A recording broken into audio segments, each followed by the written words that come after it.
الحمد لله رب العالمين الرحمن الرحيم مالك يوم الدين إياك نعبد وإياك نستعين اهدنا الصراط المستقيم صراط الذين أنعمت عليهم غير المغضوب عليهم ولا الضالين آمين آمن الرسول بما أنزل إليه من ربه والمؤمنون كل آمن بالله وملائكته وكتبه ورسله لا نفرق بين أحد من رسله قالوا سمعنا وأطعنا غفرانك ربنا وإليك المصير لا يكلف الله نفسا إلا وسعها لها ما كسبت وعليها ما اكتسبت ربنا لا تؤاخذنا إن نسينا وأخطأنا ربنا ولا تحمل علينا إسرا كما حملته على الذين من قبلنا ربنا ولا تحملنا ما لا طاقة لنا به واعف عنا واغفر لنا وارحمنا أنت مولانا فانصرنا على القوم الكافرين.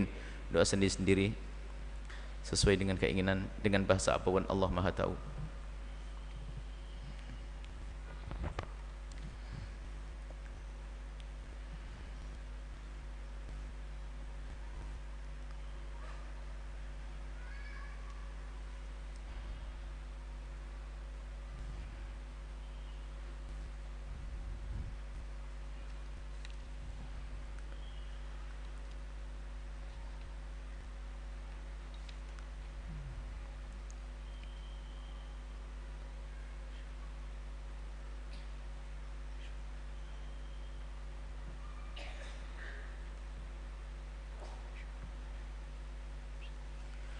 يا أرحم الراحمين يا أرحم الراحمين يا أرحم الراحمين فرج على المسلمين يا أرحم الراحمين يا أرحم الراحمين يا أرحم الراحمين فرج على المسلمين يا أرحم الراحمين يا أرحم راحمين يا أرحم الراحمين فرج على المسلمين. قبل بركة الفاتحة.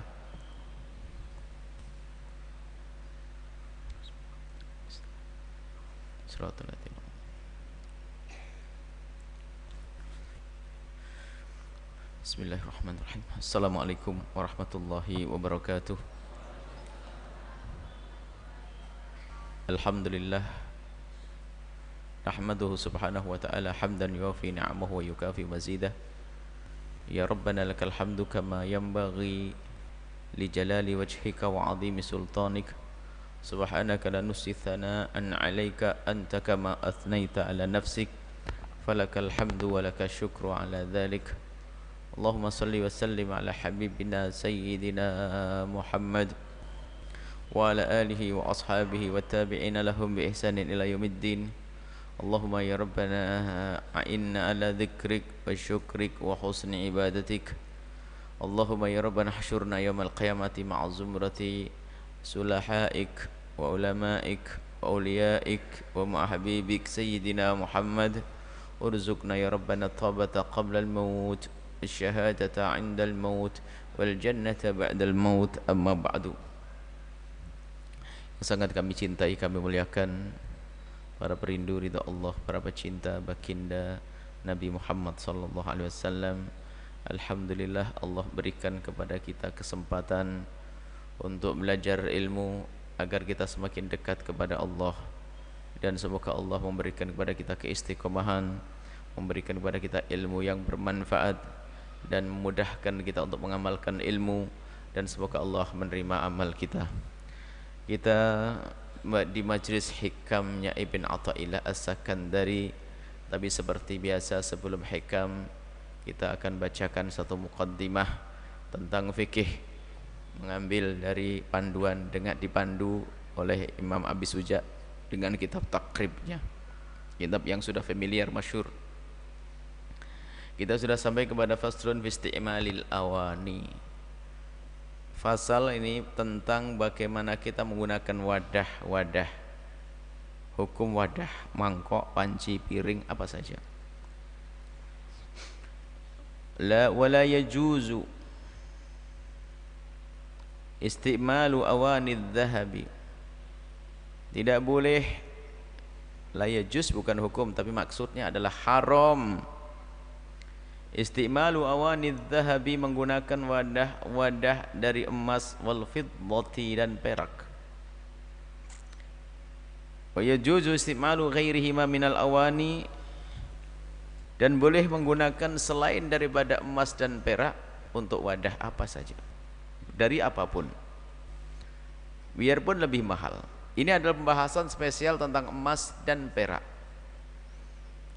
Disebutkan kenapa begitu, karena madhar atau gayanya orang yang sombong, piringnya dari emas, piringnya dari perak, maka hukumnya adalah haram.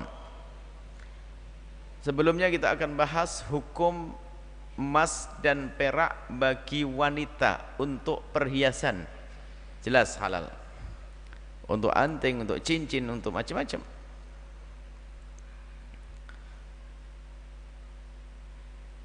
Hukumnya menggunakan emas dan perak, termasuk emas, boleh bagi kaum laki-laki jika itu untuk kepentingan seperti jarinya patah, putus, diganti. Karena emas dan perak itu adalah termasuk tambang yang bersih, tidak gampang, tidak bisa karat. Jadi aman kalau digunakan untuk misalnya penyambung jemari atau gigi emas. Kayak gigi emas, biarpun sekarang sudah nggak ada lagi, zaman dulu kan orang gigi pakai emas, karena itu termasuk tambang yang bersih. Jemari atau hidungnya patah lalu diganti dengan emas, boleh bagi laki dan perempuan.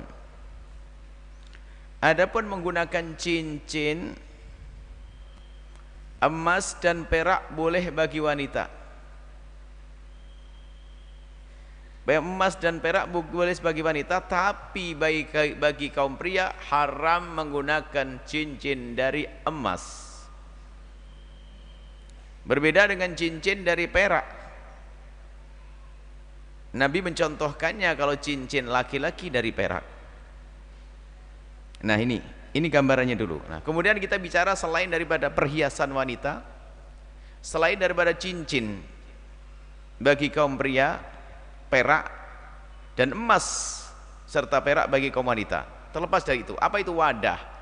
Termasuk di dalamnya adalah pulpen, meja, ranjang, semuanya. Pokoknya selain daripada yang disebutkan tadi. Hiasan bagi wanita boleh, tapi kalau wanita bikin panci dari emas nggak boleh. Mungkin ada yang bertanya, kalau pancinya digantungkan di telinga, orang gila dia. Antingnya pakai panci emas, ya enggak ya. Jadi kalau perhiasan boleh wanita, bebas. Selagi untuk perhiasan, tapi untuk wadah nggak boleh. Haram hukumnya. Ini gayanya orang sombong, wadah dari emas, wadah dari itu sombong dari perak. Selesai ya, Anda tidak usah macam-macam. Nggak usah teralisnya emas, warna emas mah beda, bukan emas. Pulpen emas, kesombongan semuanya itu. Tapi selain emas dan perak dari batu-batu mahal boleh.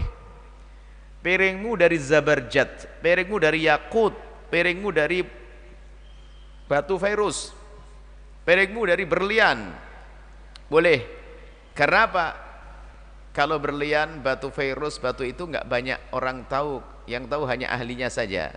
Kalau saya dibohongi antara beling sama batu permata, ya faham, nggak paham. Tapi kalau ahlinya tahu. Tapi kalau emas, orang paling bahlul ngerti kalau emas itu mahal. Bahkan syiar kekayaan, model kekayaan. Maka kalau emas perak nggak boleh untuk wadah, tempat dan yang lain-lainnya tadi, selain daripada disebutkan tadi yang dipakai perhiasan bagi wanita. Tapi biarpun mahalnya melebihi dari emas dan perak, asalkan bukan dari emas dan perak, termasuk batu-batu mahal itu boleh. Baik, kemudian singkat ini tambahannya adalah jika yang kedua, sepuh dari emas, bukan warna emas. Warna emas nggak berlaku di sini, nggak dibahas, karena warna emas bukan emas. Sepuhan dari emas, hukum sepuhan emas dan perak tentunya.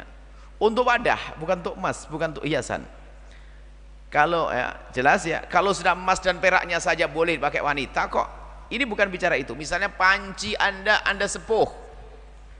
Disepuh itu bukan hanya diwarnai emas, memang disemprot dengan emas. Lah kalau sepuhan itu dari emas, atau perak tadi, jika memang sepuhannya banyak maka haram jadinya. Ukuran banyak itu bagaimana? Kalau anda sodorkan ke api, maka itu akan meleleh.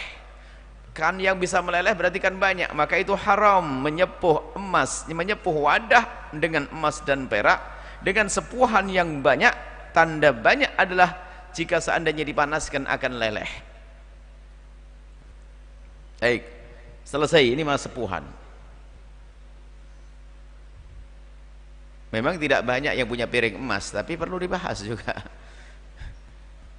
Kemudian yang ketiga pembahasannya tentang tambalan. Kita sesuai dengan para pensyarah kitab fikih ini.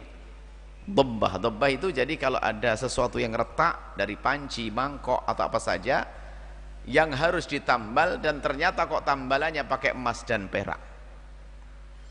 Imam Nawawi mengukuhkan tambalan apapun kalau dengan emas, selain dari jari patah gigi manusia tadi, panci-panci kok ditambal emas mutlak haram, kata Imam Nawawi. Jadi jangan ditambal-tambal dengan emas. Akan tapi jika tambalannya dari perak, dilihat. Jika tambalan dari perak itu banyak untuk hiasan, haram, karena banyak dan hiasan.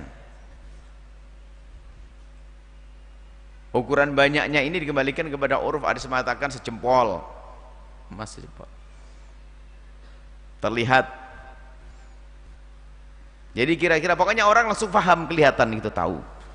Sebab kalau sejempol itu yang ditambal meja ya kecil kan begitu. Jadi sebab kalau pokoknya gampang terlihat, dikembalikan pada uruf, kebiasaan. Kedua adalah jika tambalan perak tersebut adalah besar tapi untuk keperluan, bukan untuk hiasan, memang diperlukan untuk ngikat itu, maka hukumnya makruh. Yang kedua adalah kecil, tambalannya kecil untuk hiasan, makruh. Kecil tambalannya untuk hiasan, makruh. Yang keempat adalah kecil untuk hajat karena memang diperlukan, maka itu adalah tidak makruh. Ada gambaran tentang hukum-hukum semacam itu, dan kayaknya hampir jarang tidak terjadi yang demikian. Tambal emas apa sudah hampir tidak ada. Sekarang ada ala-ala lebih benda-benda lebih canggih dan bukan emas. Gigi pun kan sekarang tidak harus dengan emas. Ada bahan untuk gigi palsu yang ternyata hebat, kekuatannya luar biasa. Tidak usah pakai emas zaman sekarang. Dulu masih pakai emas dan kita masih menemukan. Dan kita masih menemukan orang dulu yang kalau senyum itu adalah senyumnya terlihat emasnya. Masih melihat, kita masih ketemu orang-orang itu. Sekarang sudah hampir tidak ada ya. Berarti yang pernah melihat itu kayaknya sudah tua memang. Itu zaman-zaman dulu sudah. Jadi saya masih melihat, berarti sudah. Memang ada, saya masih melihat. Bahkan ditumpukan barang berkang bekasnya mbah saya itu ada, ini gigi emas itu. Jadi memang seperti itu ada, zaman dulu biasa pakai emas. Dan emas itu bukan emasnya anda loh ya. Kalau anda mati itu diwaris. Makanya anda itu, kita itu kalau mati gak bisa bawa apa-apa. Sampai gigi emas itu, kalau ahli waris yang gak rela itu boleh dicopot loh itu. Karena itu miliknya ahli waris. Biarpun ahli warisnya keterlaluan, masa gigi aja dicopot. Cuman seandainya ahli warisnya tidak rela kalau gigi emasnya itu dibawa ke kubur, maka dicopot itu gigi. Artinya apa? Begitu benar-benar kita meninggalkan dunia, bawa pun nggak boleh, hanya kain kafan saja. Baik, selesai. Kemudian kita lanjutkan wasiwaku. Bab yang kedua adalah bab istimali siwaki, menggunakan siwak. Yang tadi sebelumnya hampir tidak terjadi, tapi ini yang siwak itu banyak, makanya saya sambungkan sekali. Wasiwaku mustahabun fi kulli halin illa ba'da zawali lis-shaimi. Menggunakan siwak adalah sunnah dalam setiap keadaan. Menggunakan siwak sunnah dalam setiap keadaan illa ba'da zawali lis-shaimi, kecuali setelah tergelincirnya matahari bagi orang yang berpuasa. Jadi kalau anda berpuasa tetap disunahkan menggunakan siwak asalkan belum tergelincir matahari. Itu pendapat yang dikukuhkan dalam mazhab Syafi'i. Pendapat yang lain seperti mazhab Imam Ahmad atau mazhabnya Imam Nawawi yang beliau adalah mazhab Syafi'i, biarpun tergelincir matahari masih disunahkan siwak. Sunnah siwak yang sangat dikukuhkan. Siwak bukan sunnah-sunnah biasa, sunnah berat. Menggunakan siwak. Wa huwa fi thalathati mawadi' asyaddu. Jadi sangat diminta dengan sangat diharap dengan sangat untuk menggunakan siwak di 3 keadaan. Asyaddu istihbaban, sangat disunahkan. Apa itu? Inda taghayyuril fami min azmin wa ghairihi. Karena berubahnya mulut, karena lama tidak bicara atau lama enggak kena makanan, bisa saja mulut itu berubah. Ada sebagian orang yang mulutnya itu kalau sudah enggak pernah kemasukan makanan lama akan berubah. Maka itu sunnah menggunakan siwak. Wa kedua indal qiyami minan naumi, di saat bangun tidur. Yang ketiga wa indal qiyami ila sholati, saat akan melakukan sholat. Kemudian nanti dikembangkan di saat kita membaca kitab, di saat kita mau ngajar, segala kebaikan-kebaikan, ngajar, baca Quran, baca kitab, itu disunahkan menggunakan siwak. Adapun urusan salat, laula an asyqa ala ummati la amartuhum bisiwak inda kulli salatin wa fi riwayatin inda kulli wudu'in. Waktu wudu sunnah siwak. Dan keutamanya besar, ini sunnah yang luar biasa. Maka sebisa mungkin jangan sampai Anda tidak menggunakan siwak. Nabi hampir tidak pernah meninggalkan siwak. Lah siwak itu dari apa? Dari apapun yang kasar. Apa saja yang kasar boleh digunakan siwak. Hanya sebaik-baik yang kasar adalah dari kayu ini, kayu arok, kayu siwak. Jadi Anda yang nggak punya kayu arok bisa saja bambu Anda bungkus dengan kain saja, serok-serok begitu sih, bersih itu. Siwak, segala yang kasar, kullu khashin. Segala yang kasar bisa digunakan untuk siwak. Tapi sebaik-baik siwak adalah kayu arok, dan ini yang digunakan Nabi SAW. Ukuran kayu mah bebas. Yang segede tiang ya nggak bisa dipakai. Maksudnya bebas, tidak harus kecil. Cuma idealnya itu ada. Siwak itu idealnya adalah jangan lebih gede dari jempol, jangan lebih kecil dari kelingking, jangan lebih panjang dari sejengkal, jangan lebih pendek dari 4 jari. Ini biasanya begitu. Itu ideal. Dan cara menggunakannya adalah bukan seperti orang yang mau mukul mentung, tapi caranya adalah beda agar tanda ini ibadah. Letakkan jemari Anda 3 jemari di atas, jemari kelingking sama ibu jari di bawah, atau ada balik sama 3 jemari di bawah, kelingking sama ibu jari di atas. Gini. Menunjukkan ini adalah gerakan yang berbeda. Sama seorang wanita kalau mengingatkan imam lakukan sholat salah, bukan tepuk hore begini di balik ini, biar supaya tepuknya bukan tepuk mainan, tepuk ibadah. Siwak begini. Nah, himbauannya ya tadi, tidak lebih gede dari jempol, tidak lebih panjang dari sejengkal, tidak lebih kecil dari kelingking, tidak lebih pendek dari 4 jemari. Kenapa kok begitu? Kalau seandainya lebih gede dari jempol, lebih panjang dari sejengkal, itu seperti tongkat saya, gede. Atau lebih kecil dari 4 jemari, lebih pendek dari 4 jemari, lebih kecil dari kelingking, takut ketelan oleh Anda nanti. Tapi kalau nggak ada dibagi-bagi punya, ini bagi boleh, itu hanya idealnya biar enak dipegang begitu. Nah, kemudian ke arah kanan dulu sunnahnya, terus ke kiri, kanan, kiri, kanan, kiri. Terus setelah itu adalah selesai. Kok jorok ya? Berarti Anda tidak pernah sikat gigi kalau jorok. Kalau sudah sikat gigi tidak bersih. Makanya biasakan bersih-bersih. Ini juru bersih nih, dan sunnah. Yaitu di waktu Anda mau belajar, baca Quran, lakukan sholat, wudu, bangun dari tidur, sebenarnya banyak. Datang pulang ke rumah, Nabi kalau pulang ke rumah menggunakan siwak. Subhanallah. Untuk diri, untuk ahli keluarganya, bersih diri untuk pasangannya.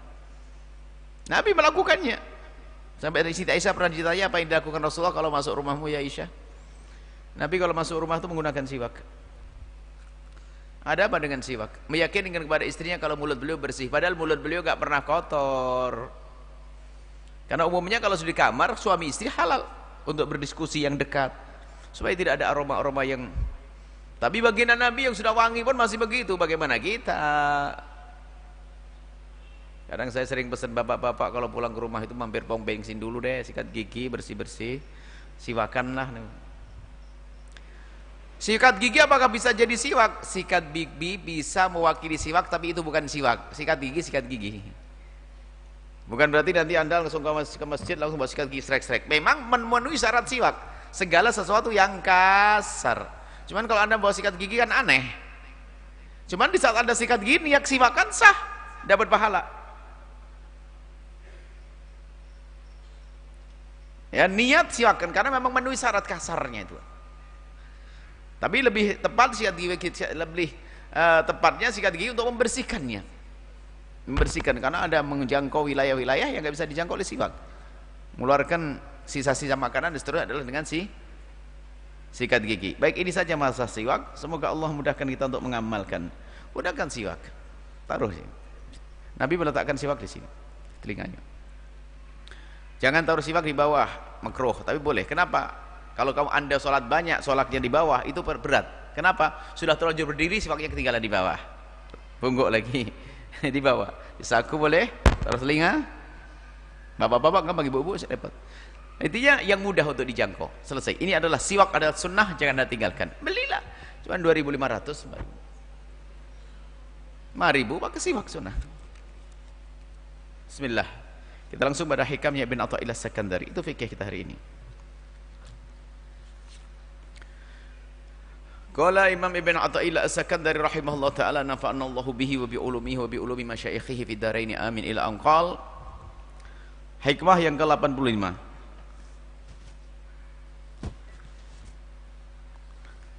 At-tayyul qala an-nadhi qala al-musannif rahimahullah ta'ala nafa'anna Allahu bihi wa bi ulumihi wa bi ulumi masyayikhihi wa talamidatihi fid dharaini amin ila anqal. At-tayyul haqiqiyyu, melipat yang sesungguhnya. Ini bicara keramat. Ada orang punya keramat itu bisa melipat bumi. Ke Mekah 1 menit. Pergi ke negeri hanya sekejap nyampe. Melipat bumi. Artinya bisa melakukan perjalanan yang panjang dengan waktu singkat.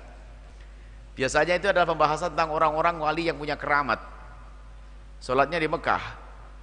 Oh, ini pergi ke sana langsung, tiba-tiba datang ke sana. Itu karamah. Melipat bumi. Tapi bisa jadi itu adalah kerjaan iblis, syaitan, jin, sihir. Bisa jadi. Makanya nggak perlulah kita banyak bicara tentang melipat bumi. Adalah kalau pengen cepat melakukan perjalanan, beli tiket naik pesawat, selesai. Nah, ini kadang-kadang kita sering aneh-aneh. Keramat-keramat yang keramat-keramat seperti itu. Nah, sekarang ke Jawa Timur 1 jam kan boleh dari Kertajati. Beres. Yang dulu berjam-jam. Ibn Atha'illah ingin kita itu tidak hanya sibuk membicarakan keramat-keramat begituan. Itu bisa saja sihir. Bukankah Ifrit bisa melakukan seperti itu? Sekejap mata memindah sesuatu yang besar dan jauh. Kerjaan Ifrit. Tapi keramat yang perlu kita hadirkan, yang perlu kita bahas adalah keramat ini loh. Keramat yang sungguh istimewa. Kita itu sering dicekoi dengan kisah-kisah keramat. Orang bisa pasir jadi tepung, keluar roti dari keteknya, berjalan di atas air. Apa faedahnya untuk Anda? Kalau Anda dengar cerita orang berjalan di atas air, bisa ditiru? Cebur Anda mati, tenggelam. Mau terbang nggak bisa. Nggak banyak faedahnya kisah-kisah semacam itu. Istilah khariqun lil adati biasanya. Istilah khariqun lil adah itu kejadian yang luar biasa. Sehingga para ahli tasawuf yang betul-betul mengerti makna tarbiyah, makna khariqun lil adati. Khariqun itu melanggar. Khariqun itu adalah keluar daripada adah kebiasaan.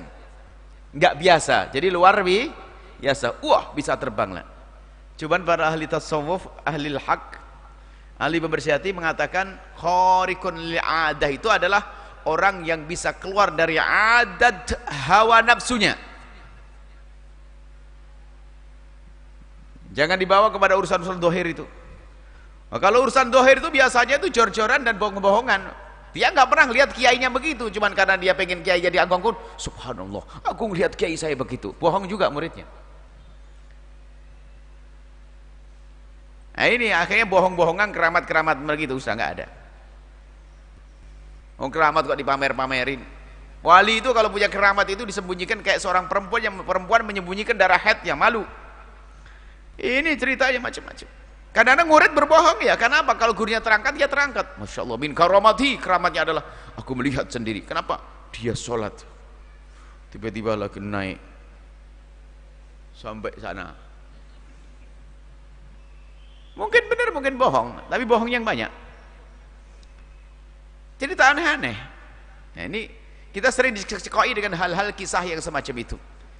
Kita ingin menukil dari para wali tentang akhlaknya, bagaimana kesabaran Imam Muhammad Al-Baqir, bagaimana kesabaran Imam Hasan Basri, bagaimana kedermawanan Sayyidina Abdurrahman bin Auf. Kita perlu mendengar semacam itu.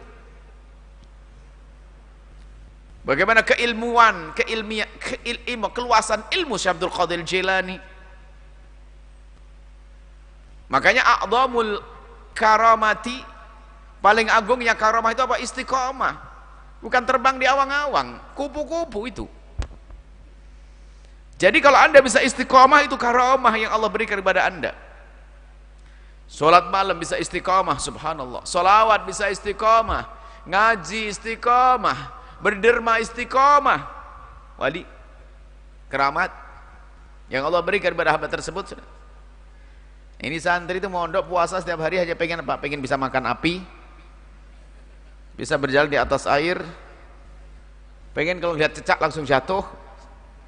Saya hampir kena sih gitu-gitu dulu, hampir ikut-ikutan. Kita hampir ikut-ikutan, wah macam-macam amalan-amalan, nanti bisa gini gitu. Nanti lihat orang langsung ikut kita. Nah, hati-hati.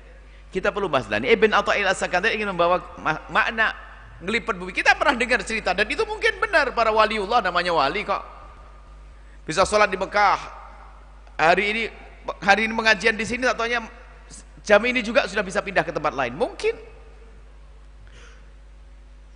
Akan tapi Ibn Atha'il As-Sakandari justru Ibn Atha'illah akan menjauhkan kita dari pemahaman semacam itu. Bicara tentang toy hakiki, melipat bumi, melipat yang sesungguhnya gimana? Antutfa masafatud dunya, kata Imam Ibn Atha'illah As-Sakandari, hakikat melipat bumi itu selama ini yang didengar bicara tentang keramat melipat bumi adalah bisa menempuh perjalanan yang panjang jadi singkat. Itu kan yang difahamkan selama ini, padahal itu bisa saja keramat, tapi bisa saja istidraj, bisa saja kerjaannya sihir.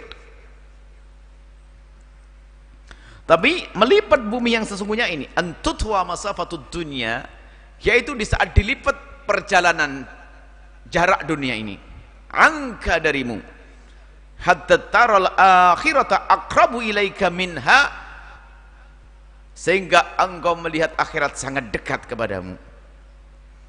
Nah ini dunia itu dilipat sehingga seolah-olah tidak ada lagi dunia, yang kelihatannya akhirat. Ini makna yang pertama yang bisa kita pahami dari hikmah ini adalah bagaimana kita ini biarpun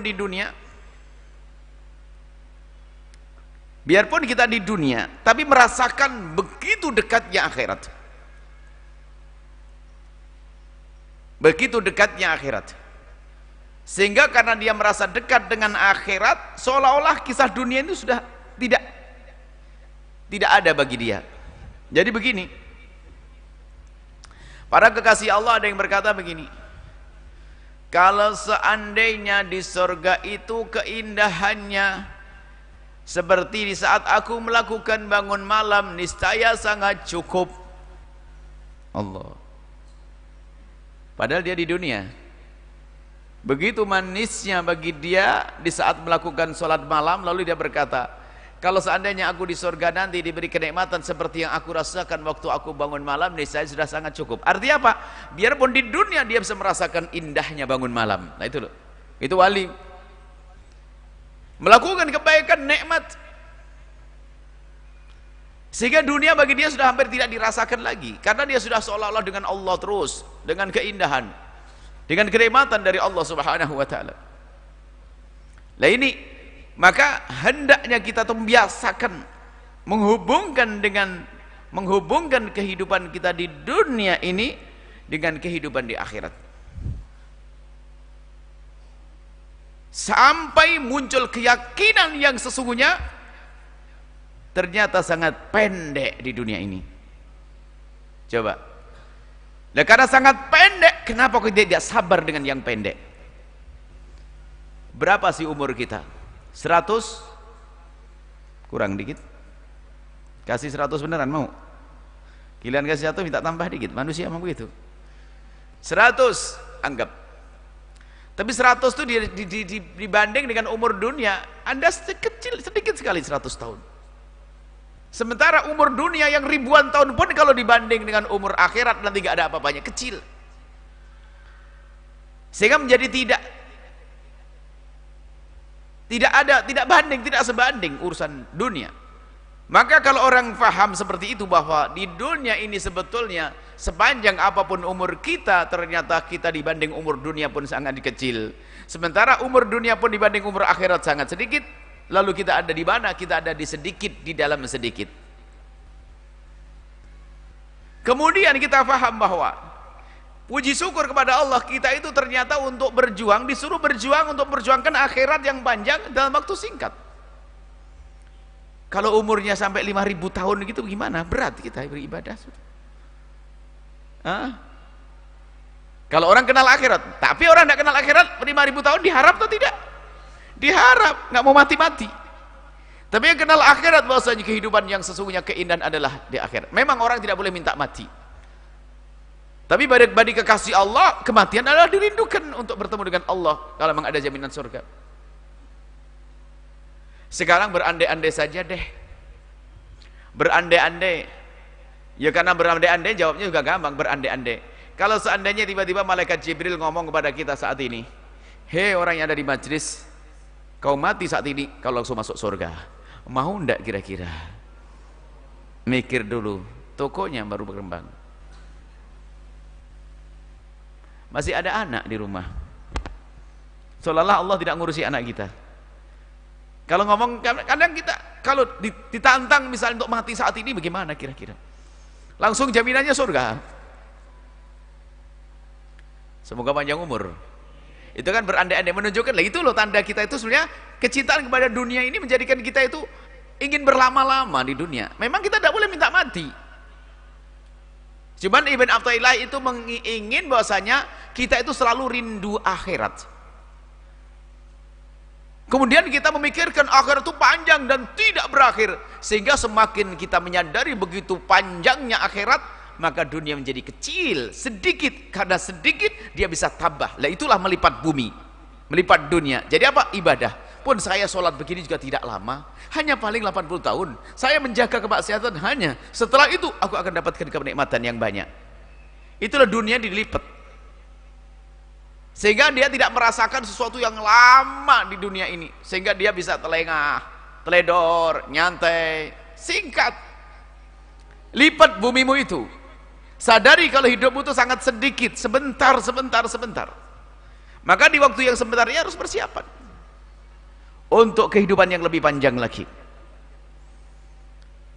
Nah, para kekasih Allah, lihat, biarpun mereka masih ada di dunia, ternyata rasanya sudah ada di surga. Kenikmatan-kenikmatan di saat ibadah, menikmati.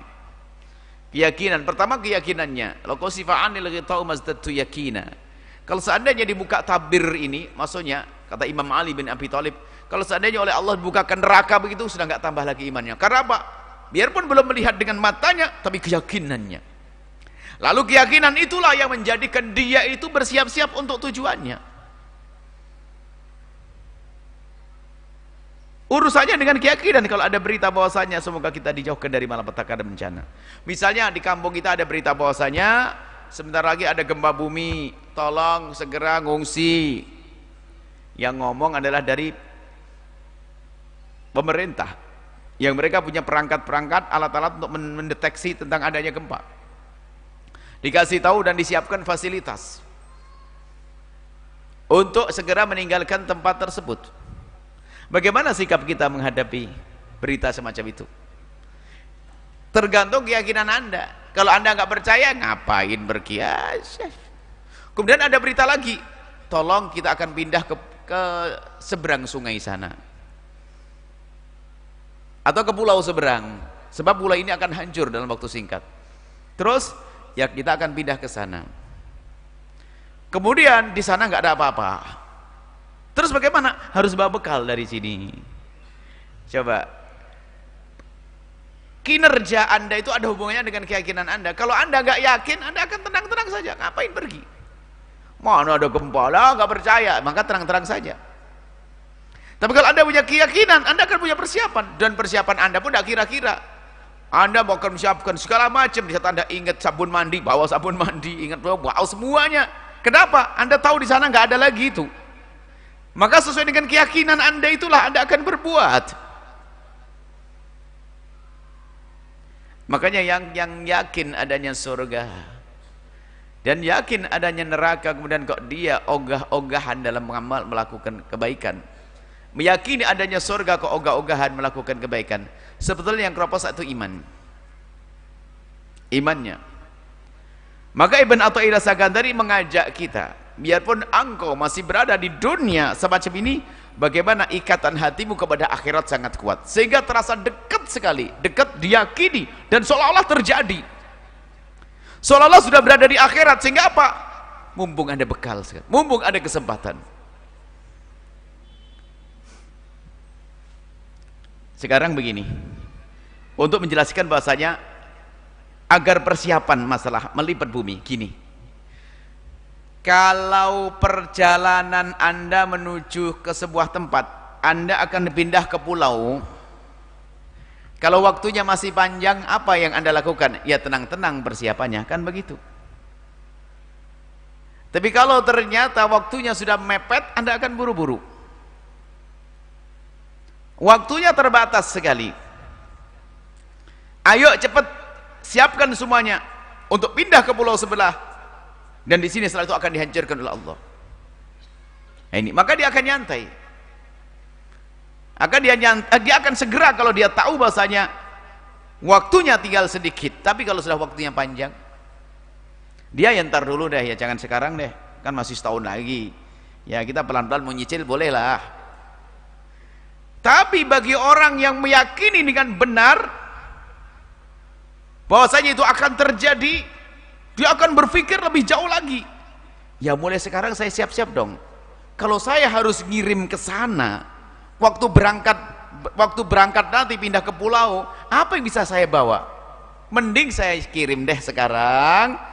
Saya kirim dulu apanya, kasurnya dulu, atau apanya, dan sebagainya. Karena dia mikir, yakin. Sama biarpun kita masih di dunia, maka kalau keyakinan kita akhirat itu benar-benar, maka dunia itu akan seolah-olah pendek. Jadi saat ini sudah persiapan. Kenapa? Bisa saja saya mati. Saya harus ke akhirat. Makanya ketahuanlah dari sikapnya, dia banyak sedekah. Kenapa? Jangan-jangan saya besok mati, nggak bisa saya bawa. Sehingga bumi itu dilipat betul. Seolah-olah itu nggak ada waktu lagi. Seolah-olah nggak ada waktu lagi. Ibadahnya kok sampai begitu sih? Iya, karena aku tidak yakin kalau aku masih hidup sampai esok hari. Memang aku berharap, tapi siapa yang bisa tahu? Siapa yang tahu kalau akan mati, kalau masih panjang umurnya? Jangan-jangan malaikat sudah nunggu di depan pintu rumah. Nah, karena dia meyakini yang semikian itu, maka dunia akan menjadi sempit. Kenapa? Dia sibuk, seolah-olah gak ada waktu lagi. Ayo siap. Untuk apa? Untuk akhirat. Itu yang diinginkan oleh Ibn Athaillah Sakandari. Jadilah engkau yang mulai saat ini sibuk mengurusi akhiratmu, seolah-olah gak ada waktu lagi di dunia, gak ada kesempatan lagi, sempit sekali waktu di dunia ini. Nah itulah ta'i yang sesungguhnya. Di sana ada dibahas namanya tulul amal. Orang banyak angan-angan, suruh ntar saja, sekarang, nanti saja. Mau sedekah aja, nanti saja, kalau sudah mati saya wasiat. Giliran wasiat, anaknya nggak menjalankan, nggak dapat pahala. Sedekah kok nanti, keburu mati. Sedekah kok nanti, keburu bangkrut. Mau beribadah kok nanti, keburu malas, keburu sakit. Maka ayo kita seolah-olah waktu itu betul-betul sempit. Nggak ada lagi saat kita berbekal kecuali saat ini. Nah, kemudian setelah ada kesadaran semacam ini, maka apa yang ia hadirkan saat itu? Karena dia tahu tujuannya adalah akhirat, maka dia akan menjadikan semua yang bersamanya adalah untuk akhirat. Sehingga gak ada lagi kecuali akhirat. Sehingga di dunia dia masih di dunia tapi terasa di akhirat. Sehingga apa? Perilaku. Keluargaku harus keluarga yang dekat kepada Allah. Cara berdagangku harus benar karena ada hitungannya di hadapan Allah. Semua di rumahku, nggak boleh ada tontonan yang menjadikan aku jauh dari Allah. Dia mikir semuanya. Kan banyak sekarang katanya ahli sholat di sujud tontonnya nggak karu-karuan. Dia lagi lupa dengan akhirat sebetulnya. Nah, kalau sudah orang setiap saat ingat akhirat, indah. Jadi jangan sampai ya kalau disebutkan oleh Rasulullah SAW bahasanya, ayun nasi akyas, orang cerdas siapakah orang cerdas? Aktsaruhum lil mauti dzikra, orang yang paling banyak ingat kematiannya. Kalau orang ingat kematiannya bukan serem, bukan orang cemberut saja, tidak. Itu salah paham. Kalau Anda merasa akhirat sangat dekat dengan Anda, sudah terlipat dunia ini bagi Anda, dan Anda selalu ingat kematian, apa hidup Anda? Hidup Anda akan semakin indah. Yang serem itu kan melihat film horor. Yang dimaksud ingat kematian bukan ingat jenazah yang gelundung, itu bukan. Apa yang terjadi setelah mati itu yang ada di pikiran dan hatinya. Coba kalau orang mengerti bahasanya indahnya akhirat, indahnya surga, dan seremnya neraka dengan keyakinan, dan dia tahu sebab-sebab orang masuk neraka, maka ketahuilah dia akan semakin indah dengan suaminya. Karena apa? Dengan lemah lembut penuh kemesraan adalah pahala. Mustahil istri dolim kepada suami, mustahil suami dolim kepada istri. Begitu juga seorang saudara dengan saudara. Kalau mengerti bahasanya di sana ada surga dan di sana ada neraka, mustahil dia ngerebut waris saudaranya. Kalau sudah begitu, apa yang terjadi? Di dunia sudah merasakan seperti di surga. Karena dia akan berbuat baik kepada siapapun yang ada di kiri kanannya. Bahkan di saat ada orang berbuat zalim kepadanya, dia ingat surga, ingat akhirat, bahwasanya siapapun yang berbuat zalim kepadaku, maka itu akan dirubah jadi pahala. Lapang hatinya, lihat kayak di surga. Tapi orang yang hatinya masih kotor, lihat yang ada dendam, sudah begitu nggak bisa balas juga, kurang ajar dia, hidupnya capek. Maka sesungguhnya kalau kita ingat akhirat, semakin ingat akhirat maka semakin indah hidup Anda. Sehingga kata Imam Haddad, betul, kalau memang hatimu itu keras, dikasih nasihat kok nggak paham-paham, diingatkan juga nggak ngerti-ngerti, maka ingatkan akhirat tentang kematian. Suruh bertanya, sampai kapan kau hidup? Nggak ada yang bisa menjawab. Ada jaminan kita hidup sampai besok pagi? Tidak ada. Banyak orang seger buger ngomong, baru ngobrol mati. Semoga kita panjang umur semuanya. Minta panjang umur boleh, sebab disebut, tapi panjang umur yang banyak amal. Sebab sebaik-baik orang yang umurnya panjang, amal baiknya banyak. Sejelek-jelek orang adalah yang umurnya panjang, jahat terus. Na'udzubillah. Baik, inilah yang bisa kami hadirkan dari hikmahnya Ibn Athaillah As-Sakandari. Mari kita melihat akhirat dengan sangat dekat. Kalau kita sudah bisa melihat akhirat sangat dekat, maka ketahuilah dunia ini akan betul-betul singkat bagi kita, terlipat, sehingga kita hanya punya kesibukan untuk akhirat. Sehingga kita tidak merasakan lagi, tidak berharap lagi, bukan tidak berharap panjang-panjang, akhirnya merasakan di dunia ini adalah sebagai sesuatu yang betul-betul tempat yang merepotkan, menyusahkan. Sehingga harapannya adalah dia dengan Allah, dengan Allah, dengan Allah. Sebab darul ibtila. Di dunia ini memang ujian, semuanya ujian. Nggak punya anak susah, tapi giliran punya anak sakit susah juga, susah juga. Punya anak, ya memang gitu dunia. Punya uang, nggak punya uang susah. Giliran punya uang susah milih beliau. Susah anaknya rusak. Waduh, dunia begitu. Akan tapi orang cerdas akan menggunakan semua yang Allah berikan dari dunia adalah untuk kemuliaan di akhirat. Inilah yang diinginkan Ibn Athaillah As-Sakandari. Semoga Allah menjadikan kita hamba yang melewati dunia ini betul-betul seperti orang yang nyebrang sehingga karena nyebrang nggak usah kita berbekal untuk dunia, tapi akan menjadikan dunia ini bekal untuk di akhirat menuju surga Allah Subhanahu wa taala. Wallahu a'lam bissawab. Baik, syukron kasiran kami haturkan kepada guru kita tercinta Buya Yahya. Mudah-mudahan apa yang beliau sampaikan dapat bermanfaat dan dapat kita amalkan dalam kehidupan kita sehari-hari. Amin ya rabbal alamin. Baik para hadirin hadirat pendengar radioku dan pemirsa Al-Bahjah TV dimanapun anda berada, selanjutnya kita memasuki sesi tanya jawab. Kami berikan kesempatan kepada para jamaah untuk bertanya dari jamaah laki-laki satu dan jamaah perempuan satu dengan masing-masing satu pertanyaan. Kami mulai dari jamaah laki-laki terlebih dahulu.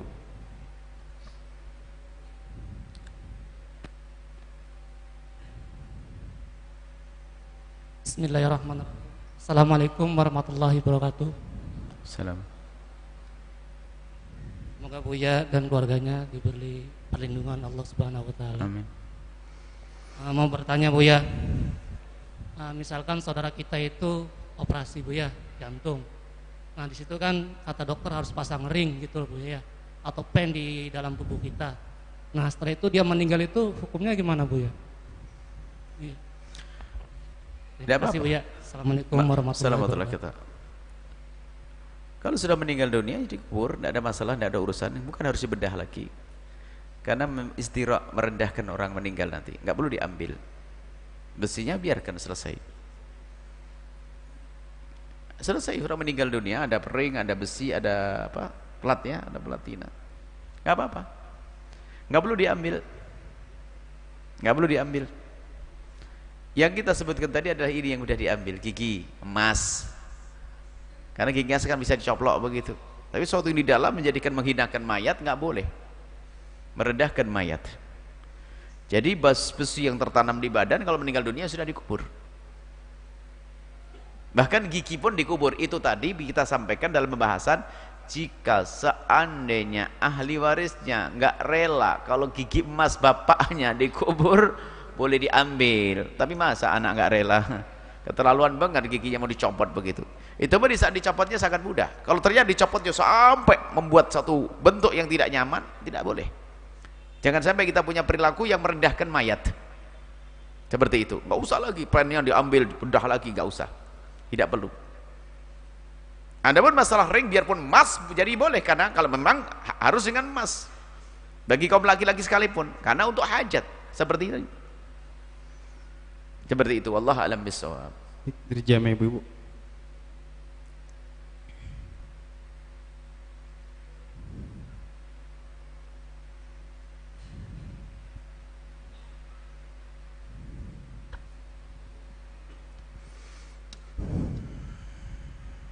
Bismillahirrahmanirrahim. Assalamualaikum warahmatullahi wabarakatuh, Buya. Assalamualaikum warahmatullahi wabarakatuh. Afwan, Ani izin bertanya, apakah seorang syarif itu ketika mencari jodoh atau calon istri itu diharuskan dengan syarifah atau bagaimana, Buya? Demikian, wassalamualaikum warahmatullahi wabarakatuh. Waalaikumsalam warahmatullahi wabarakatuh. Ini masalah kafaah. Kafaah itu akan dipertimbangkan dari kaum wanita. Kaum wanita itu kalau mencari pasangan hendaknya harus yang sekufu dengannya, karena khawatir ada sesuatu yang akan menjadikan sebab keluarganya itu tidak nyaman atau terhinakan. Maka seorang wanita kalau menikah hendaknya satu kufu. Kufu itu adalah syarat, bukan syarat sah, syarat lazim. Artinya kalau seorang anak gadis menikah dengan tidak sekufu, maka yang demikian itu wali, kalau misalnya nikahnya seorang anak gadis yang tidak sekufu, wali bisa menuntut karena tidak sekufu. Atau sebaliknya, seorang anak dinikahkan oleh bapaknya dengan tidak sekufu, dia berhak untuk menolak. Kufu itu adalah kufu dalam urusan agama dan termasuk nasab. Tapi kalau kaum pria enggak, bebas. Kaum pria boleh mengambil orang yang sepadan dengannya dan di bawahnya. Maksudnya seorang syarif, sayyid, dia boleh menikah dengan wanita yang bukan syarifah. Dia boleh menikah dengan wanita yang bukan syarifah, sah. Akan tapi himbauan kami adalah, karena syarifah menikah hanya harus dengan yang kufu yaitu kaum sayyid, maka kami himbau yang sayyidnya pun hendaknya kalau menikah mengambil dari kaum syarifah, biar nanti ada yang mengambil kaum syarifahnya, karena ini termasuk muliakan dzurriyyah Nabi SAW juga. Artinya hendaknya dari kaum syarif sendiri juga berpikir ke sana. Tapi kalau seandainya ada kaum syarif sayyid menikah dengan selain daripada syarifah, sah, dan anaknya akan lahir anak yang sayyid, boleh, dan tidak ada masalah yang bikin. Hanya masalah urusan syarifah, kalau menikah dengan bukan sayyid, maka itu tidak sekufu, tidak sekufu. Dan karena tidak sekufu, ini adalah pernikahan yang dikhawatirkan akan terjadi permasalahan di belakangnya. Cuman masalah kufu secara umum, kufu itu adalah syarat luzum, bukan syarat sihah. Artinya jika yang bersangkutan dan walinya merelakan, itu akan sah. Tapi kami tetap himbau bahwa biarpun para fuqaha mengatakan demikian, kami tetap sampaikan kepada syarifah hendaknya waspada dan menjaga agar jangan sampai menikah dengan orang yang bukan syarif dan bukan sayyid. Itu saja. Wallahu a'lam bishawab. Baik, selanjutnya kami akan membacakan pertanyaan yang datangnya dari media sosial. Yang pertama datangnya dari hamba Allah di Jawa Barat.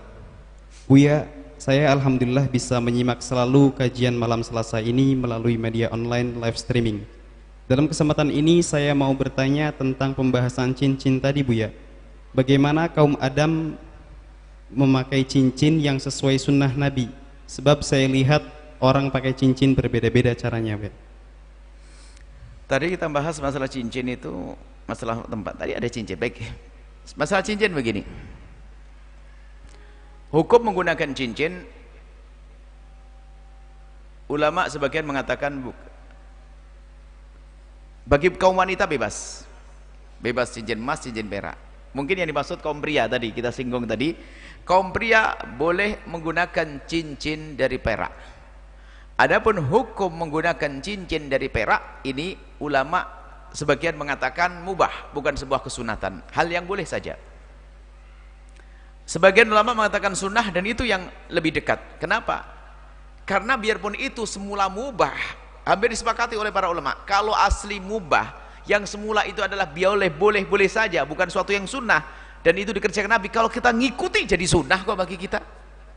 Makanya kesimpulannya adalah menggunakan cincin perak, niat niru Nabi adalah sunnah. Biarpun bagi yang mengatakan bahwa menggunakan sunnah adalah menggunakan cincin adalah kebiasaan bukan sunnah, tapi kalau kita niru Nabi adalah jadi sunnah. Apalagi bagi yang mengatakan memang adalah sunnah, menggunakan cincin adalah sunnah. Ini bicara kaum pria saja. Lalu bagaimana Nabi menggunakan cincin? Cincin dari perak. Kita tidak bahas selain perak. Jadi kalau bicara masalah sunnah, urusannya hanya bab perak.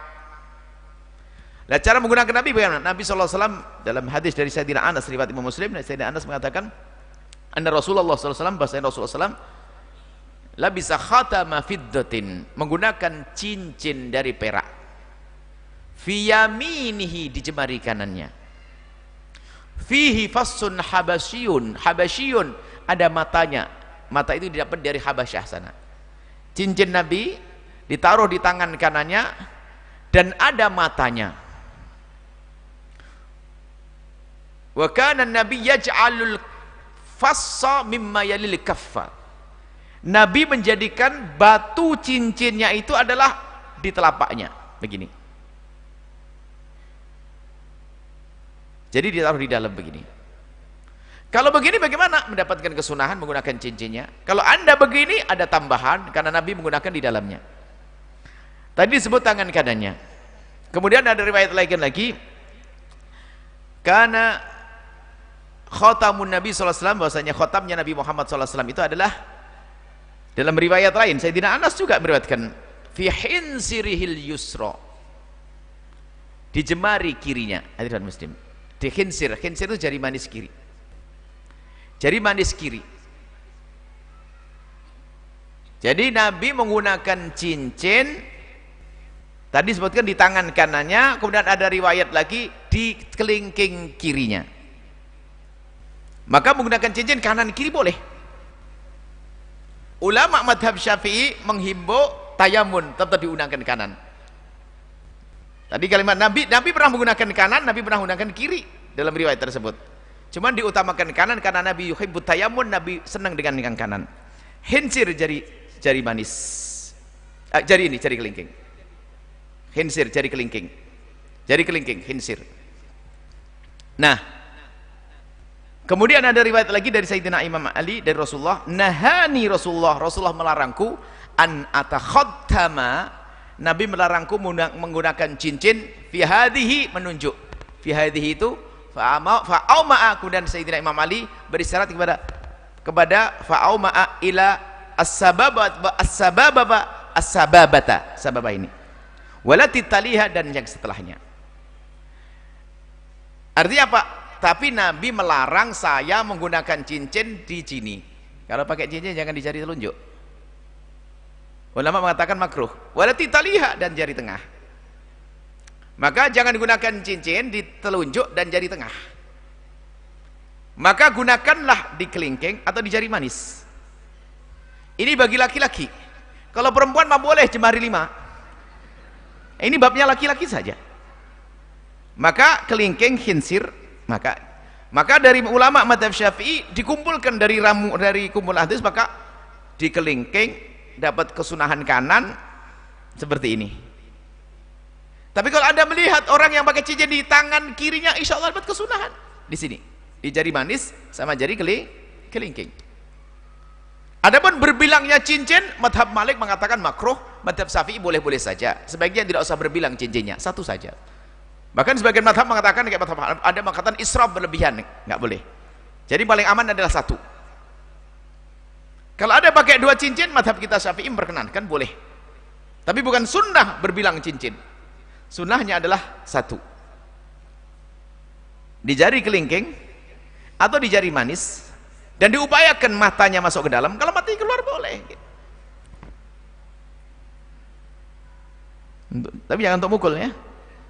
Nah, seperti ini. Ini masalah cincin adalah sunnah dan diniati untuk ngikut Nabi SAW, tapi dari perak. Itu masalah cincinnya. Kemudian setelah itu, ya namanya ngikut Nabi, ya berusahalah sebisa mungkin ngikut baginda. Ingat Nabi pakai cincin, saya ingin pakai cincin. Pakai cincin begitu saja. Semoga Allah mudahkan kita mengikuti sunnah Nabi SAW, dan semoga Allah menjauhkan kita dari hal-hal yang tidak disenangi Nabi SAW. Allah alam bissawab. Baik Buya, untuk pertanyaan yang selanjutnya datangnya dari hamba Allah. Assalamualaikum warahmatullahi wabarakatuh. Buya, saya sedang berada di Jepang untuk mengikuti program pemagangan. Waktu bekerja saya dari jam 3 sore sampai jam 12 malam. Dan memang di tempat saya bekerja tidak disediakan tempat untuk sholat. Waktu sholat yang sering tidak bisa saya lakukan adalah asar dan maghrib. Bagaimana cara saya untuk bisa tetap sholat waktu itu Buya? Apakah di jamak atau di kodo? Baik. Dalam keadaan Anda tinggal di rumah seperti itu, tidak ada jamak sholat. Karena Anda hanya tidak diberi waktu, bukan Anda dilarang. Tinggal Anda mencari waktu. Suatu ketika ada orang bertanya yang serupa, Buya, saya bekerja di sebuah pekerjaan. Cuman saya kalau izin sholat nggak boleh. Tapi kalau saya izin ke toilet boleh. Bahkan kalau saya izin rokok boleh. Karena full AC. Ya masih. Atau izin, pokoknya jangan sholat. Ya kalau begitu dia nggak mau diajak jujur, bohong saja. Karena untuk kepada Allah saja, tapi jangan lebih. Jadi izin ke toilet, sholatnya di toilet juga boleh. Cuman setelah itu Anda jangan mau dong bekerja di tempat yang Anda sholat kok susah. Anda harus berpikir dong. Artinya memang keadaannya Anda sudah telanjur masuk lingkungan begitu, sholat tidak boleh ditinggalkan.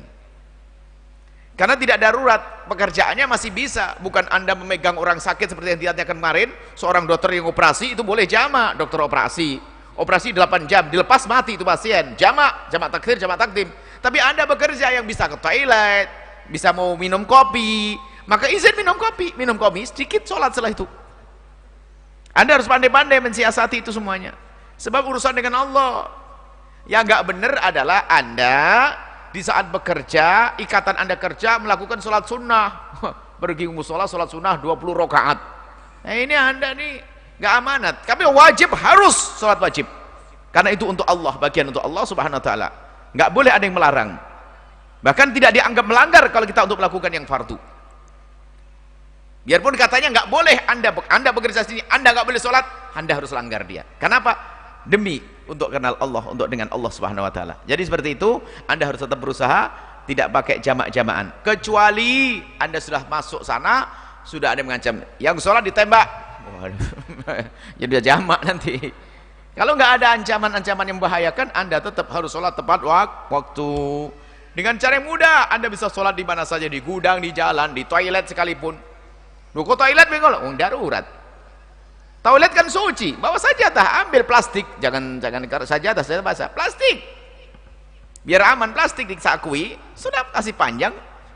Oh, kok sholat di toilet? Loh, anda di luar dibendong nanti. Yang nggak boleh anda tidak sholat seperti itu. Sampai di toilet pun tidak melakukan sholat. Kenapa? Adanya hanya di toilet.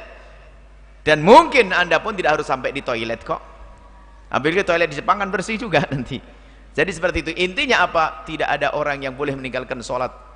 Ada bermasalah jamak, memang ada dalam keadaan sakit atau untuk merawat orang sakit, ada hajat-hajat seperti itu, boleh menjamak. Akan tapi anda adalah biasa normal, hanya peraturan saja tidak mendukung ibadah anda, maka demi Allah, karena Allah, anda langgar itu hanya untuk melakukan sholat saja. Wallahu a'lam bishawab. Baik, untuk pertanyaan selanjutnya datangnya dari Maimunah di Kediri. Buya, semoga selalu sehat, amin. Amin. Mau tanya Buya, saya pernah dengar bahwa air kencing bayi tidak najis selama hanya meminum ASI. Lalu bagaimana dengan bayi yang pernah meminum obat? Tidak benar. Kencing bayi laki-laki yang masih minum ASI tetap najis.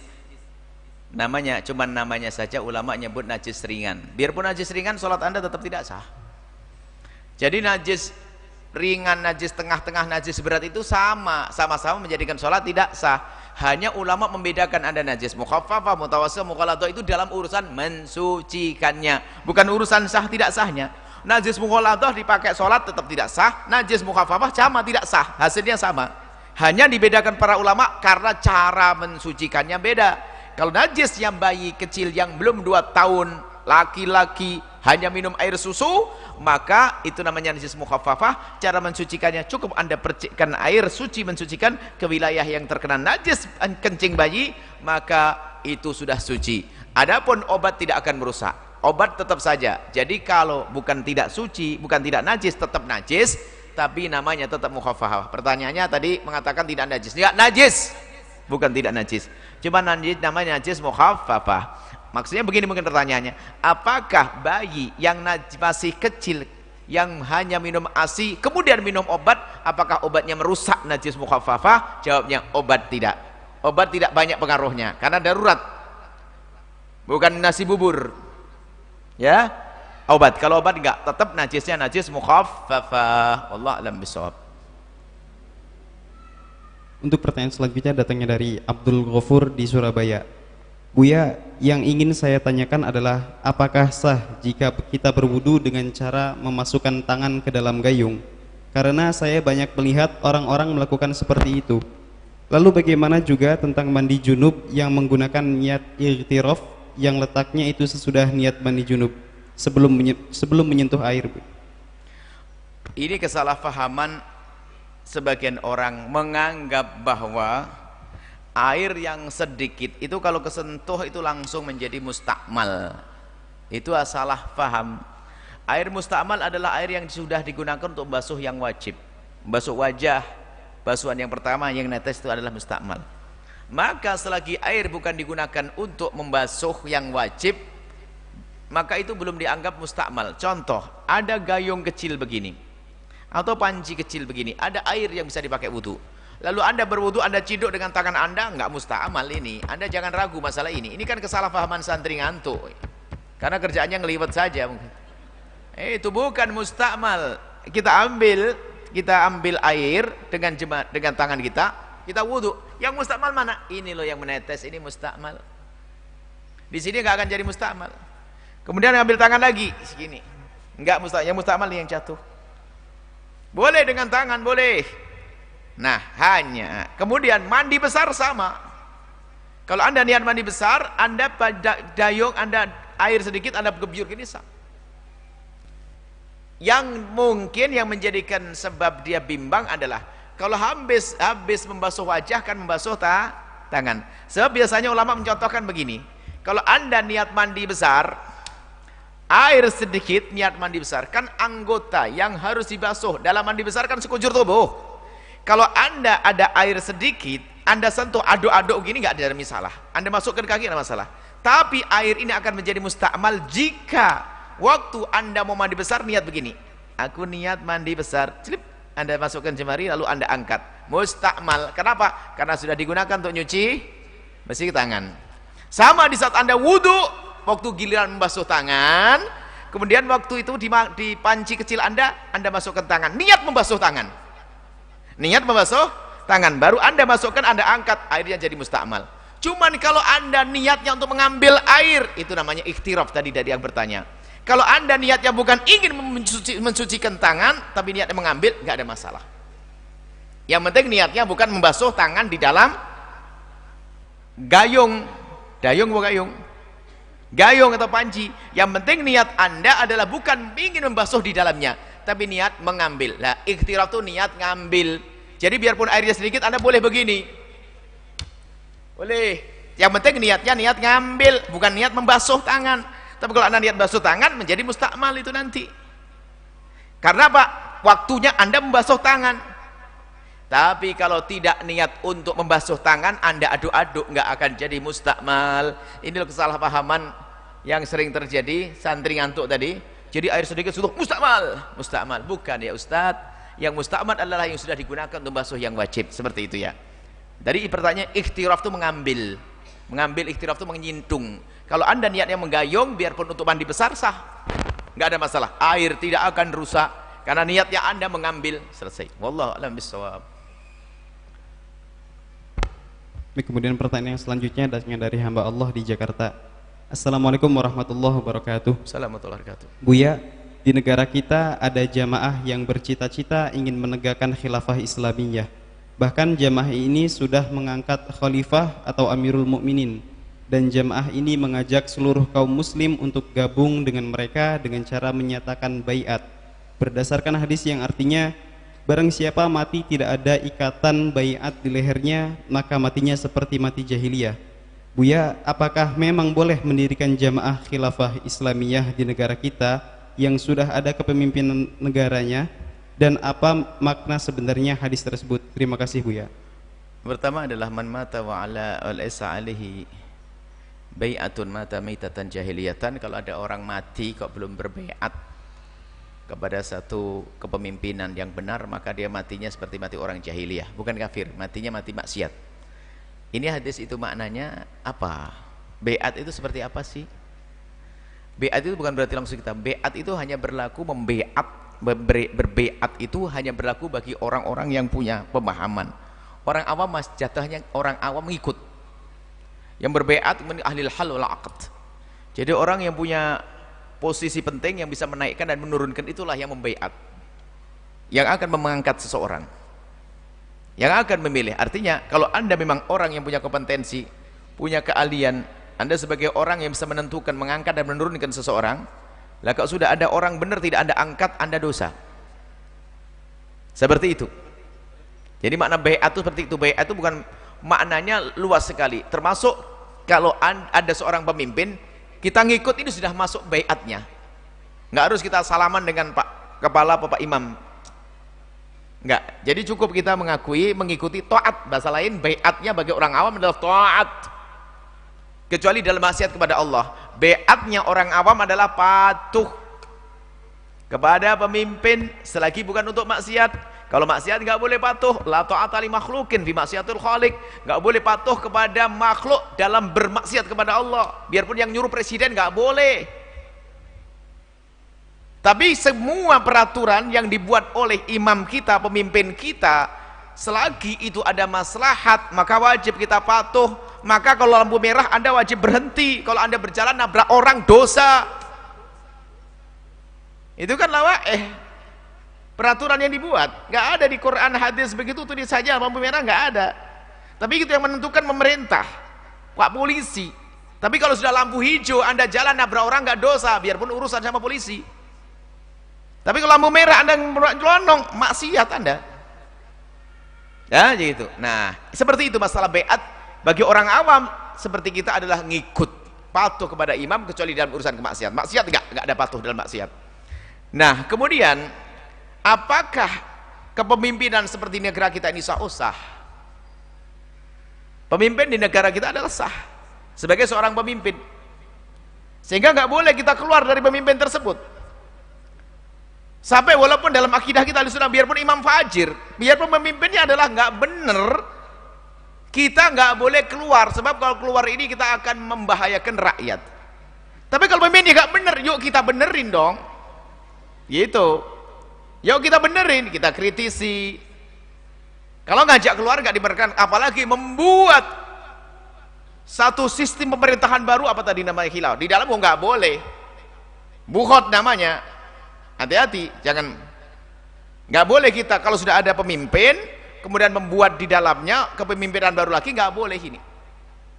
Biarpun pemimpin ini adalah nggak benar, masih maksiat, dosa, kita nggak boleh keluar. Cuman kemaksiatan harus diingkari, bukan kepemimpinan yang kita tolak, kecuali kafir yang benar-benar kekafirannya baru kita tolak. Tapi kalau urusan dia adalah nggak benar, maka nggak boleh kita keluar mengangkat senjata, nggak diperkenankan dalam akidah kita ahli sunnati wal jamaati. Cuman kalau pemimpin kita, presiden misalnya, kalau ada yang nggak benar, wajib kita jelaskan, tanda cinta kita.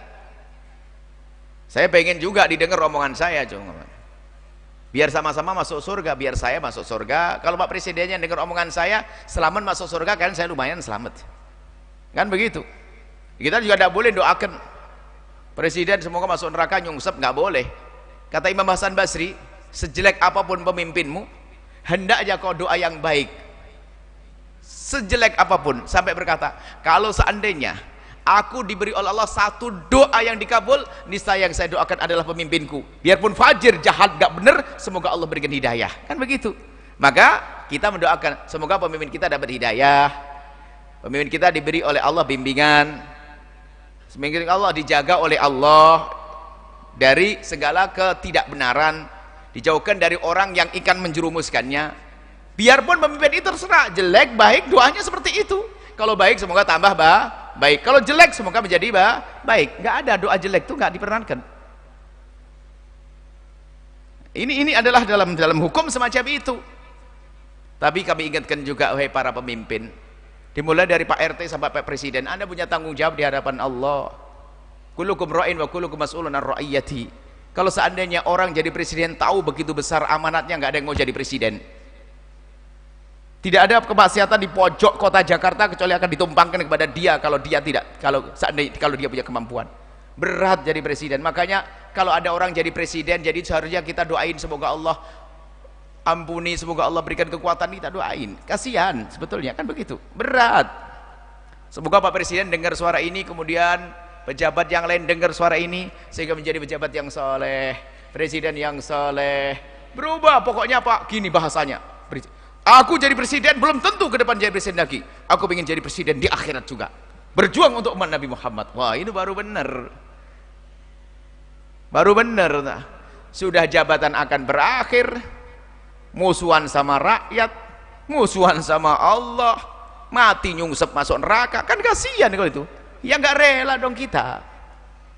Pengennya adalah kalau memang jadi presiden, setelah itu selamat masuk surga. Caranya ayo bener, kan banyak peluang dakwah, banyak. Itu saja yang bisa kami sampaikan. Nggak boleh ya membuat gerakan-gerakan untuk menentang, melawan, nggak boleh. Mengangkat senjata nggak diperkenankan. Tapi kalau ada ketidakbenaran di kepemimpinan pemimpin kita harus bisa menyampaikan kebenaran. Nggak usah ragu, nggak usah takut. Urusan kita dengan Allah Subhanahu wa taala. Lebih dari itu tolong didoakan. Doakan yang baik pemimpin kita, siapapun dia. Bukan saja urusan Pak Presiden ini, siapapun setelah ini ganti lagi, tetap doa yang baik. Sebab doa Anda itu pun kalau belum dikabul oleh Allah saat ini, akan menjadi pahala bagi Anda nanti. Paling tidak Anda akan terbebas daripada meridhoi pemimpin yang tidak benar. Anda mendoakan dengan doa, ya Allah semoga Engkau beri hidayah kepadanya, paling tidak Anda terbebas daripada ridha dengan pemimpin yang tidak benar misalnya. Doakan ya, kasihan, berat jadi pemimpin itu berat. Mas'ul ditanya oleh Allah semuanya. Yang lapar ditanya, yang zina ditanyakan kepada dia. Waduh. Semoga Allah mengampuni semuanya, berikan hidayah kepada semuanya, berikan kekuatan semuanya untuk berjuang menjauhi kemaksiatan dan mendekat kepada Allah. Wallahu a'lam bishawab. Baik, untuk pertanyaan selanjutnya datangnya dari hamba Allah di Jakarta Selatan. Assalamualaikum warahmatullahi wabarakatuh. Assalamualaikum warahmatullahi wabarakatuh. Buya, saya mau bertanya. Saya lagi dalam proses bertaubat. Terus saya jaga sholat saya. Suatu ketika saya tidak bangun subuh. Ketika bangun sudah jam 7:36 tanpa ada unsur kesengajaan. Dan saya gundah, takut. Terus saya sholat subuh pada jam 7:36 pagi. Apa yang saya lakukan boleh, Buya? Subhanallah. Indah orang bertobat itu. Dan tanda ketulusan Anda dalam tobat, di saat Anda masuk wilayah salah tersebut ada kegundahan di dalam hati. Seperti Anda rasakan. Mungkin Anda sebelumnya adalah orang yang sering meninggalkan. Adalah orang meninggalkan sholat adalah tidak pernah sedih. Tidak pernah sedih meninggalkan sholat. Sementara satu sholat yang ditinggalkan cukup untuk masuk neraka jahanam. Dan hanya manusia pilihan Allah memang tidak dipilih oleh Allah. Hanya manusia terhinakan yang tidak bisa melakukan sholat. Lihat. Apa sih beratnya sholat? Sementara orang yang tidak bisa sholat itu bisa saja dia mengangkat semen setengah kintal setiap hari berpuluh-puluh di pundaknya. Bahkan mungkin bisa berdiri dengan tegapnya berjam-jam untuk bekerja. Tapi sholat 2 menit belum bisa. Kenapa? Karena tidak dipilih oleh Allah. Maka sadari diri Anda. Kalau ternyata Anda tergolongan orang malas-malas dalam sholat, maka ketahuilah Anda orang yang tidak disayang oleh Allah, tidak dicinta oleh Allah. Dan jangan dekat dengan orang yang tidak melakukan sholat, karena khawatir musibah ditimpakan kepadanya dan kepada Anda juga. Maka jangan sampai ada di rumah Anda orang tidak sholat, akan menjadikan rahmat di rumah Anda akan terangkat. Orang tidak sholat merugikan semuanya. Nah, bagi yang bertanya masih menyesal pernah meninggalkan sholat, indah. Penyesalan itu adalah indah, tanda dia adalah tobat yang sesungguhnya. Wallahu a'lam bishawab.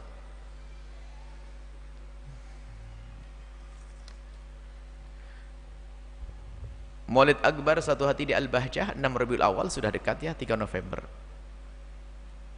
Kemudian kita buka pejuang-pejuang dalam pengadaan air untuk Maulid Al-Bahjah.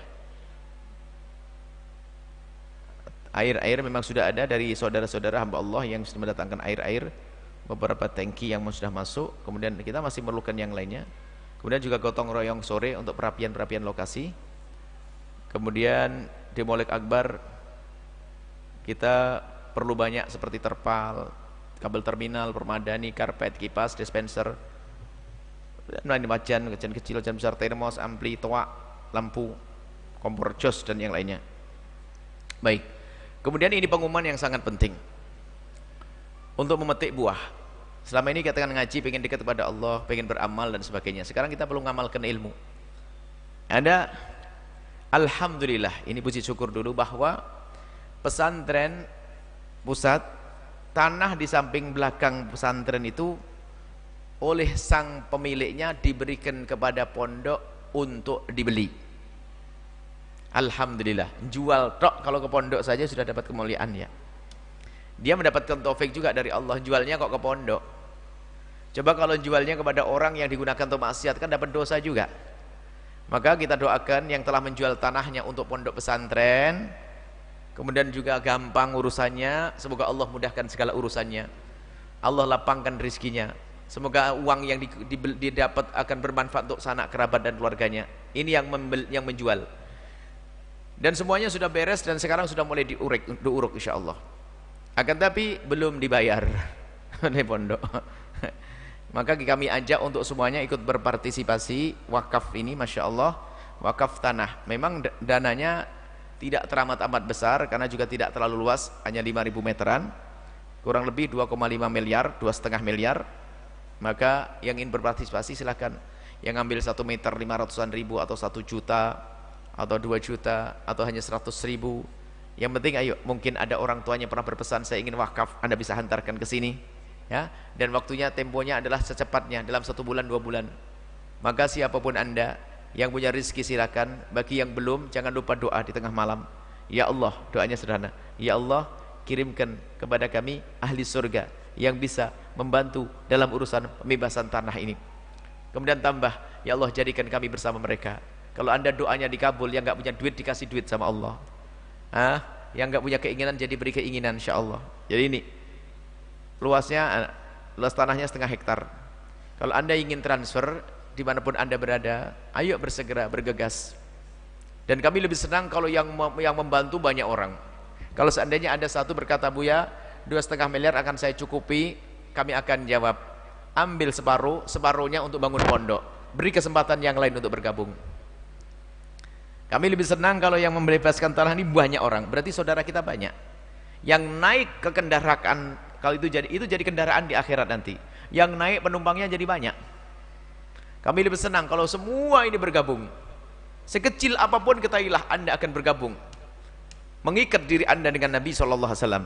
Langsung ke Bank Syariah Mandiri, nomor rekening 777444179. Kami ulang, tanah wakaf dan penyempurna wakaf, nomor rekening Bank Syariah Mandiri, nomor rekening 777444179, atas nama Wakaf Tanah Al-Bahjah.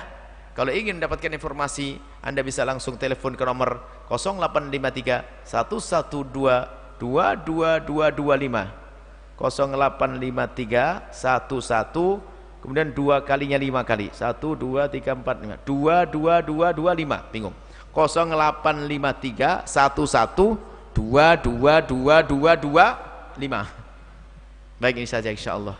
Pengumuman selanjutnya adalah bagi yang ingin menyekolahkan anaknya di SD IKU, SMP IKU, SMA IKU, pendaftaran sudah dimulai. Dan sengaja kami pendaftarannya lebih awal, yaitu 6 Safar atau 5 Oktober sampai 21 Desember. Sengaja pendaftarannya lebih awal, kenapa? Karena semuanya tidak akan bisa ditampung. Dan yang tidak bisa ditampung, yang tidak bisa diterima, bisa kita arahkan. Karena Al-Bahjah kan tidak hanya di pusat. Yang ada formalnya, memang program kita ada tahfidz, ada tafakuh, pesantren salaf, itu yang paling yang ada di pondok. Kemudian kita buka program formal. Yang tidak bisa diterima di pusat bisa langsung diarahkan ke cabang. Di Cirebon ada cabang nanti di Buyut, Gunung Jati sana. Mungkin ada di Cianjur SMP juga di sana. Ada di Batam. Dan tahun ini juga insya Allah di Indramayu, sama di Batang, sama di Blitar, sama di Tulungagung. Itu yang tingkat SMP dan SMA, insya Allah. Jadi bagi yang bisa diterima di pusat bisa diarahkan tempat lain, maka pendaftaran kita lebih awal, insya Allah. Kemudian orang tua asuh ini untuk mencetak ulama, alhamdulillah banyak anggotanya. Orang tua asuh ini yang berderma, setiap bulan ada 500, ada 5 juta, ada banyak. Ini dikumpulkan untuk biaya anak-anak yang lagi menuntut ilmu, anak-anak berpotensi. Bagi yang ingin bergabung silakan ke Bank Syariah Mandiri, nomor rekening 77755500552, atas nama orang tua asuh santri Al-Bahjah. Infak bangunan studio, jangan lupa studio Al-Bahjah. Al-Bahjah ada TV-nya tapi belum ada studionya. Silakan, mungkin ada punya tanah besar, rumah besar ingin digunakan studio, boleh. Langsung ke nomor rekening 73, kami ulang, 7311555558 atas nama Al-Bahjah TV. Baik, kemudian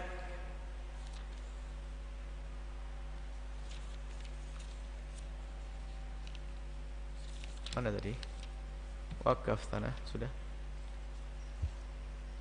Wakaf tanah sudah. Kemudian infak center. Infak center ini adalah untuk operasional pesantren. Subhanallah. Untuk operasional pesantren. Jadi pesantren itu yang sebanyak santri yang sebanyak itu operasional banyak dibantu dengan infak center dari Anda itu. Yang sudah bergabung Anda tahu ya itu. Terima kasih kami ucapkan kepada Anda. Yang belum silakan bergabung. Ini anggotanya banyak. Ini untuk operasional pondok. Langsung yang ingin bergabung ke Bank Syariah Mandiri, nomor rekening 72004292 atas nama Yayasan Al-Bahjah, atau BNI Syariah nomor rekening 74007333 atas nama Yayasan Al-Bahjah. Kemudian ada zakat.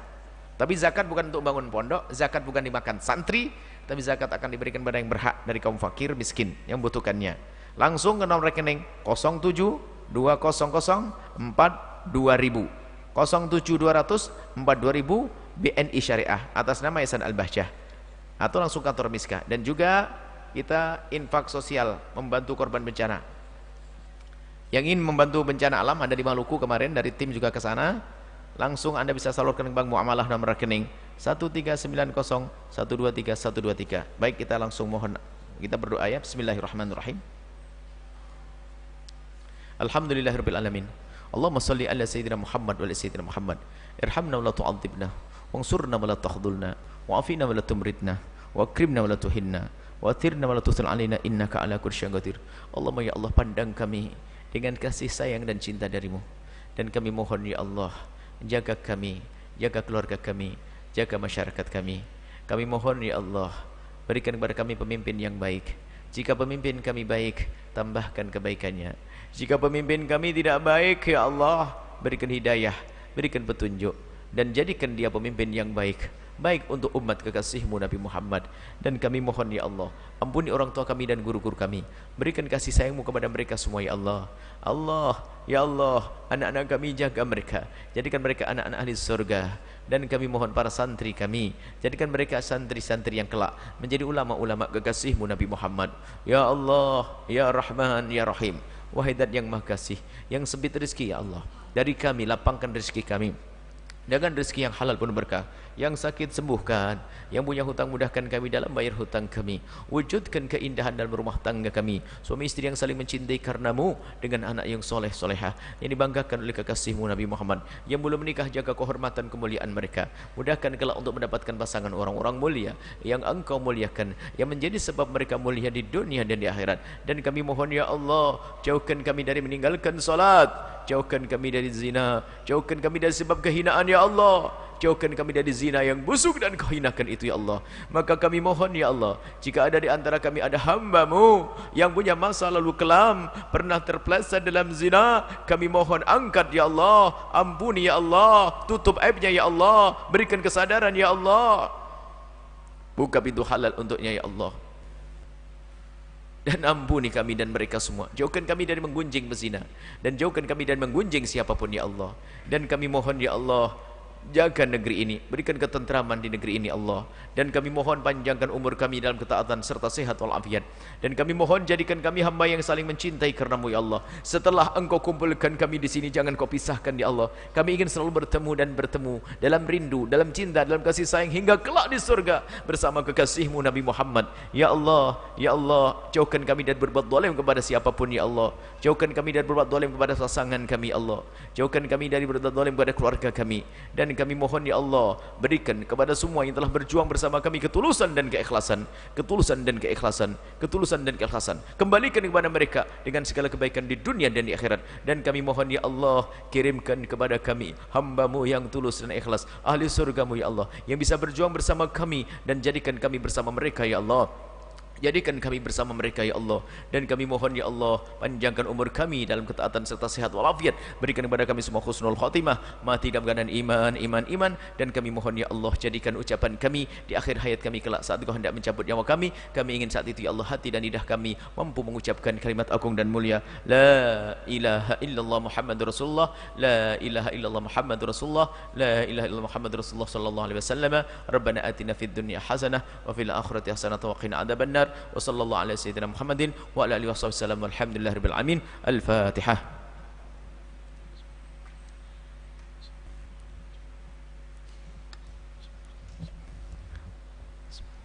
Terima kasih, mohon maaf dan mohon doa selalu. Wabillahi taufiq hidayah. Wassalamualaikum warahmatullahi wabarakatuh. Waalaikumsalam warahmatullahi wabarakatuh. Baik para hadirin hadirat pendengar radioku dan pemirsa Al-Bahjah TV dimanapun anda berada, alhamdulillah demikian majelis kita pada malam hari ini. Mari kita tutup majelis mulia ini dengan membaca doa kafaratul majelis. Subhanakallahumma wa bihamdika asyhadu an la ilaha illa anta astaghfiruka wa atubu ilaik. Dan kami selaku pembawa acara memohon maaf dan mohon doa selalu. Wabillahi taufiq wal hidayah. Wassalamualaikum warahmatullahi wabarakatuh.